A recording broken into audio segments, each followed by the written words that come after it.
Okay, so I had another flipper, and he does the projects to about 90%. He just doesn't do 100. So there's always something wrong, and it's a flip. So the people buying a flip always want awesome stuff because they think they're getting a brand new home, but there's always just like one little thing, and like, but I can negotiate that and be like, don't worry, we'll get that fixed.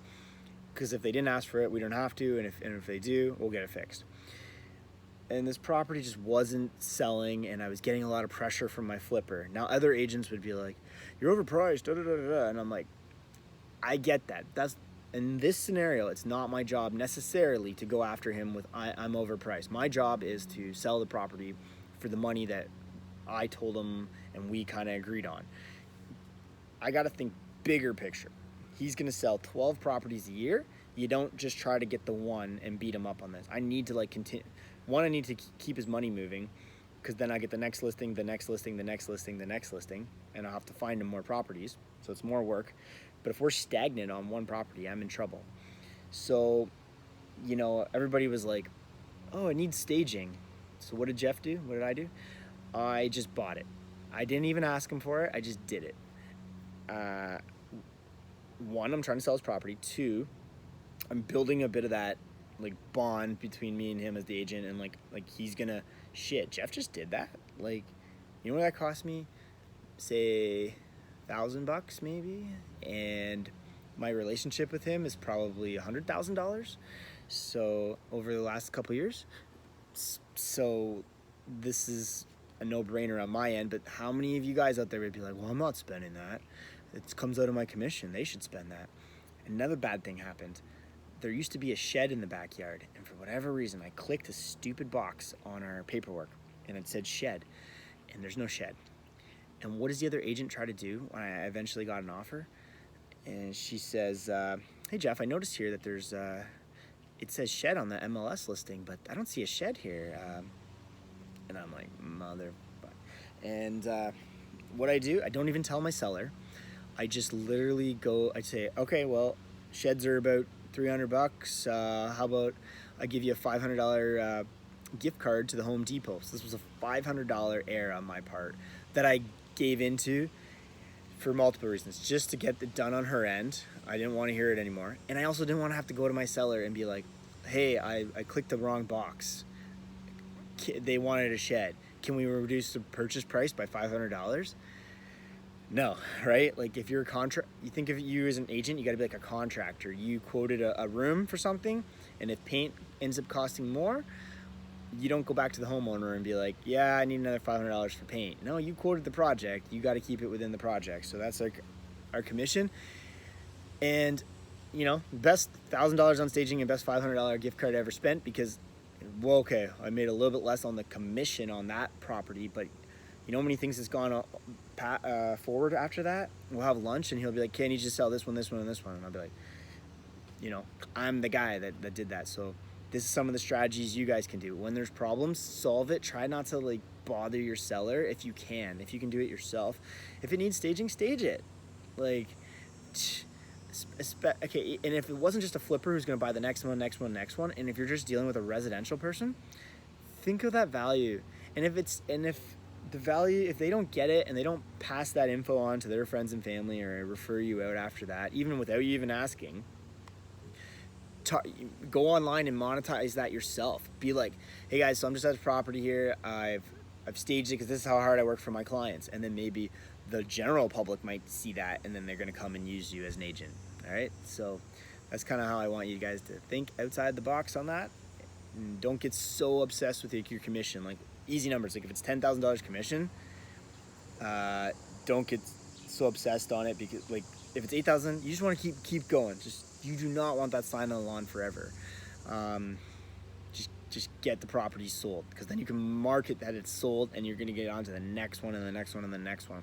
So there's times to cut your commission, but not because you're being a cheap agent. When you're worried about the velocity of the money in your time is when you do it. So just to add, if you're still here, there's one mistake where I didn't cut my commission, and it cost me money because I don't know if I was stubborn, but I wasn't thinking about it. And then 4 months later, I was like, I'm an idiot. So there was this property I needed to sell. The guy calls me from Alberta. Like, so if you're not from Canada, it's like way out west where the Rockies are. And I have property out there actually in Calgary. This guy calls me and he's like, I know you do investments in London. And I'm like, yeah. He's like, so you see my name online and stuff. He's like, I need you to sell this house I have left in London. All his portfolio's in Edmonton right now. And I'm like, all right, sure. And he's like, what do you normally charge? Like 5%? And I'm like, yeah, sure. And he's like, okay, perfect. Normally I've been doing a lot less, but 5 was great. So the property we're gonna sell for 330. He wanted 300. Okay. This thing had tenants. It was in rough shape, but it was downtown, and the after repair values were decent, like 500,000. So, but everybody that got in there kind of thought it needed like $100,000 worth of renos. So I'm selling this piece of crap, and he wanted 300. 300 times 5% would be 15 grand. And I got an offer from one of my flippers for the property for 295. Now, if 295, he wanted 300, and he said to me, no, and my flipper was being stubborn on that over the 5 grand. Now, right here and then, I should have cut $5,000 in commission, my 15 grand of double ending the property, down to $10,000. But I was like, nope, I can still get a 305 offer or something like that, and I'm gonna make my 15 grand on this. And I should have done that. Why? Because he would have got that. I would have made the 10 grand. He would have fixed it up, and then I would have sold it again, and I would have got the commission on the back end. But I had to be like, no. I can make my 15 grand on the front end here, double ending it. Well, another agent comes in, and I couldn't get a dollar over 300. I was getting 275. I was getting all this stuff because everybody knew there was a lot of work, and there was a lot of like uncertainty work, so they were kind of offering a bit lower. Maybe they could have scored and only done 50K, but there was those secret problems in the house where they were just offering to cover their ass. And she asked me like, what's it gonna get it done? And it's been on for a while. I'm like to her name, I said, give me 300. And she's like, okay, let me see what I can do. And she gives me 300, and I'm happy. And then we get that deal done. I'll tell you a quick story about how that ended. But so I make 9 grand off that. So 300,000 times 3%. I took 3. She got 2. So this one I actually was getting paid good. That's why I wanted the more money on the 5%. These can be a good chunk of your year's commission when you get a double end something big like this. And 9 grand. But so the other one I would have had 10 grand and then sold it again. And this one I had 9 grand, and it was over to her with her clients. She ended up screwing that up and never even got the sale on the other end. The last thing I want to say about this was there was this new agent in my office. He's already left my office. He could have had it all. He went somewhere else. And I was showing him the ropes. I brought him into this property, and the tenants left. They got out. I told them, go look for a place because anybody buying this is going to boot your ass. In nicer words, I told them. And there had these race cars in the basement, these stupid cars. And then he's like, can I have these? And I'm like, dude, what? You should be asking real estate questions, not can you have these cars? And he bugged me like a week later, and I was like, man. And then so I text the other agent, and I say, can we have these cars in the basement? And she's like, sure, what do I care? I don't give a shit. And then I'm like, okay. And these are not the seller's property. They're technically the tenant's property, and the property hasn't changed hands. So anything in the property that wasn't written on the contract is fair game. That it's like this chair, if you offer on my house that I'm sitting on, and I take this chair before closing, sorry, that was my chair, but if you offer on this house conditional on getting this chair or subject to getting this chair, well, then that's in the contract. Anyways, this idiot buyer, her client, goes through for a walkthrough, and he's like, where's the cars? I'm like, you gotta be shitting me. And like, oh my God, DM me about the car story, guys, if you got this far, because this turned into such an effing nightmare. I was like fucking losing my shit about this because I was like, these fucking toy cars, they're like $100, if that, and they're broken, and they were like, but they were like this big, and they weren't like Ferrari, they were just car. They weren't anything. And additionally, I think the tenants took their fridge, and it was their fridge. And then this guy was all giving me shit about these cars even, and I was like, the fridge isn't, like, the fridge is gone, and it was a piece of shit fridge. You're renovating this house, you're not keeping this fridge. It was like the guy wanted to flip the items on eBay or something like that. And he's buying a $300,000 flip, which he's now on the market, sitting on the market for $630 right now, not sold.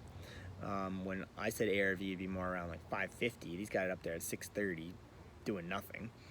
And he's worried about a $100 car that you're gonna throw in your bin when you're renovating a property. So, anyways, do not let anybody in your office take anything from a freaking house. If they see a comic book or whatever, just no, it's not worth screwing up the deal, right? So, but yeah, the example was when to cut your commission.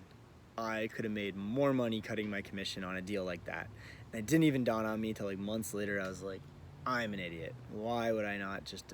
But at the time I was like, oh, I can still make more. I can find another buyer. But I should have just thought of the velocity of my money and just... And then even for the seller's time, he wanted the 300, 295. Let's just cut it and get it done.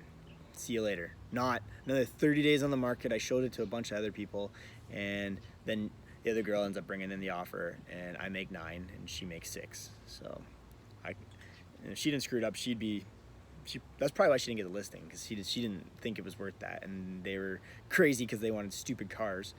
And then they have a discount brokerage with the sign on the lawn right now, not selling their property. Why? Because they don't give a shit, because they're just signs on lawns. Unlike you guys, which aren't signs on lawn. You guys are social media experts in marketing your properties.